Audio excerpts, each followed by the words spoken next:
पंतप्रधान नरेंद्र मोदी यांच्या जन्मदिनानिमित्त देशभरात सुरू असलेल्या स्वच्छता पंधरवडा अंतर्गत पुलगाव येथे भारतीय जनता पार्टीने एक विशेष स्वच्छता अभियान राबवले। 17 सप्टेंबर रोजी हिंदू स्मशानभूमी परिसरात हा उपक्रम मोठ्या उत्साहात पार पडला। स्वच्छता ही सेवा या पंतप्रधानांच्या संकल्पनेला मूर्त स्वरूप देण्यासाठी आयोजित करण्यात आलेल्या या अभियानात भाजपचे पदाधिकारी, कार्यकर्ते आणि स्थानिक नागरिक मोठ्या संख्येने सहभागी झाले होते। सर्वांनी मिळून कचरा गोळा केला, परिसर स्वच्छ केला आणि स्वच्छतेबाबत जनजागृती केली। या उपक्रमामुळे केवळ परिसर स्वच्छ झाला नाही तर नागरिकांमध्ये सामाजिक जबाबदारीची भावनाही निर्माण झाली। यावेळी भाजपचे जिल्हाध्यक्ष संजय गाते, पुलगाव शहर अध्यक्ष प्रशांत इंगोले यांच्यासह अनेक प्रमुख कार्यकर्ते आणि नागरिक उपस्थित होते। पंतप्रधान नरेंद्र मोदी यांचा जन्मदिन केवळ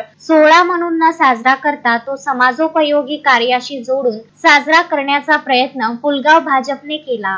अश्विन शहा, विदर्भ न्यूज, पुलगाव।